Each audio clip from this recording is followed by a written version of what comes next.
নমস্কার, কেমন আছেন সবাই? আশা করছি সবাই খুব ভালো আছেন। এই জীবনের নতুন একটি ব্লগে আপনাদের সবাইকে অনেক অনেক স্বাগত জানাচ্ছি। একটা জায়গার উদ্দেশ্যে বেরিয়েছি, সাথে থাকবেন। আমি মিস্টার ইন্ডিয়া আর আমাদের ধন। তো জানাবো পুরোটা, সাথে থাকবেন, ভিডিওটি স্কিপ করবেন না। যদি ভিডিওটি ভালো লেগে থাকে like, share, subscribe and comment করবেন। আর যদি ফেসবুকে দেখে থাকছেন তাহলে কিন্তু প্লিজ একবার ফলো আর কমেন্ট করে যাবেন। আর আমি আর ধন কিন্তু হেঁটে হেঁটে রাস্তাটা পার হচ্ছিলাম। আমাদের ধন এখন দিব্যি হাঁটতে শিখেছে, কিন্তু যদি হাঁটটা ছেড়ে দিই তাহলে কিন্তু ওপরে যাওয়ার ভয়, তার জন্য ওকে ছাড়ি না। তো যাই হোক, আমাদের ধনের কিন্তু মাথায় দুটো চুত্রি বাঁধা হয়েছে, দেখতে পাচ্ছেন। আর আমি যে জুতোটা পরেছি সেটা এতটাই খারাপ লাগবে সেটা আমি ভাবিনি প্রথমে। মিস্টার ইন্ডিয়াকে পরার পর দেখিয়েছিলাম, কিন্তু একবার হেসে দিলে তারপর বললো ঠিক আছে চলো। এভাবে এতটা কমফর্ট ছিল আর কি স্যান্ডেলটার মধ্যে। যেহেতু আমি জিন্সের সাথে সেটা আগে নিয়েছিলাম, কিন্তু কুর্তার সাথে নিইনি। তো যাই হোক, সামনে পেয়েছিলাম তার জন্যই এটা পরে নিয়েছি। তো এসে পড়েছি যেখানটায় আসার। ধন, আমি, আমাদের মিস্টার ইন্ডিয়া। তো জায়গাটা হচ্ছে ডাক্তার দেখানোর জন্য। আমাদের ধনের হাতে পায়ে, হাতের তারার মধ্যে কি জানি বলতে পারি না, দেখুন দানা দানা দানা দানা সেভাবে বেরিয়েছে আর কি, একদম লাল লাল। তো পুরোটা রাত্র ঘুমাতে দেয়নি আমাদেরকে। পুরোটা পেন হচ্ছে কি না সেটা তো আর সে বলতে পারে না। তো আমরা যেখানে এসেছি জায়গাটা হচ্ছে আব্বাস উদ্দিন, উনি হচ্ছেন ডাক্তার হোমিওপ্যাথি। তো যে জায়গাটা হচ্ছে সেটা হচ্ছে বাঙ্গার পার। তো এই যে ওনার চেম্বার, যেহেতু এটা হোমিওপ্যাথি, তবুও এতটা গ্যাদারিং এক্সপেকটেশনের বাইরে আর কি। আমি কখনো এতটা এক্সপেক্ট করিনি বা দেখিনি এইভাবে হোমিওপ্যাথি ডাক্তারের কাছে। তো যাই হোক, সেখানে আমাদের ধনকে দেখিয়ে ওষুধ টষুধ নিয়ে উনি বললেন যে 3 দিন অয়েল ওর শরীরে যাতে না পড়ে, খাওয়া দাওয়া আমরা সবাই নিরামিষ করব, সেটাই ঠিক করেছি, নিরামিষ না সেদ্ধ। তো যাই হোক, সবকিছু সন্ধ্যার বাজার ছিল বাঙ্গার পারে।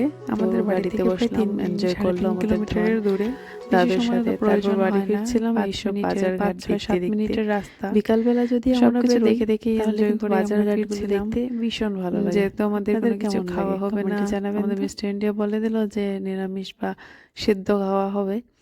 তো কোনো জায়গায় কোনো কিছু না খেয়েই আমরা পুরোপুরি আমাদের এখানটায় বাজারে এসে পড়লাম, আমাদের বাড়ির সামনে। আর আমাদের বাড়ির সামনে জানেন আপনারা, একদম ঠিক মুখোমুখি যে লাইটওয়ালা দোকান, যেটা ব্লু লাইট, সেটা ছিল মোবাইলের দোকান। সব কিছু অ্যাভেলেবল ইলেকট্রনিক্স। তো এসব দেখতে দেখতে আমরা আমাদের বাড়ির দিকটাই নেমে পড়লাম। যে আমাদের গেট যাওয়ার সময় খুলে গিয়েছিলাম, এখন পর্যন্ত খোলাই রয়েছে। আচ্ছা, আমাদের বাড়িতে কিন্তু অনেক কিছু আয়োজন রয়েছে। আমাদের ভাইকে ডেকেছিলাম, ভাইয়ের বন্ধু, আমাদের ভাই শ্রীবাস আর অমিত, দুজনকে ডেকেছি বাড়িতে। আমরা স্পেশাল কিছু বানিয়ে আমাদের সন্ধ্যার টিফিন করব বলে। তো এই যে আসার পর আমাদের ধনকে খাওয়াচ্ছে আমাদের মিস্টার ইন্ডিয়া আর ভাই, দুজনেই কিন্তু কাজে লেগে পড়েছে। তো সাথে থাকবেন, পুরোটা দেখাবো।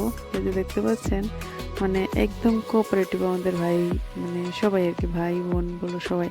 একদিক দিয়ে ওই আটা ডলছে, রুটি করছে, আর এই দিক দিয়ে কেটে কেটে দিচ্ছে। দেখার পরে হয়তো আপনারা বুঝতে পারছেন, জলগুলি আমি ভিজিয়ে রেখেছি, আর এই ভেজানো জলের মধ্যে আটার রুটি সবগুলি বয়েল করে তুলে সেগুলি কাটা হচ্ছে। তো যাই হোক, এগুলি আমরা তৈরি করছি পাস্তা। তো তার জন্য রেডি করেছি টমেটো, বাঁধাকপি আর কিছু কাঁচা লঙ্কা। যে জলের মধ্যে দিয়ে দিলাম, তারপর এটাকে তুলবো, একটু পরে ড্রাই হবে, তারপর সেটাকে কাটা হবে একটু বড় বড় করে, বড় বা ছোট যার যেমন পছন্দ। যে ভাই পুরো মন দিয়েই কাটছিল। আর ওই সময় কি হয়, আমাদের দিদি ভাই সবাই এসে পড়ে বাড়িতে। দিদি ছিল না প্রায় বাড়িতে 10-12 দিন। তো দিদি গিয়েছিল, আমাদের জিজু এসেছিল তার জন্য। তো যাই হোক, দিদি এসে পড়েছে, আমাদের সবাই মিলে আমরা খাবো।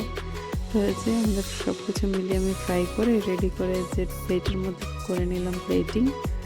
দেখতে কেমন লাগলো আপনারা কমেন্টে জানাবেন। খাওয়ার ভিডিওগুলি করেছিলাম, সেগুলি অন্য ব্লগে দেখাবো আপনাদেরকে।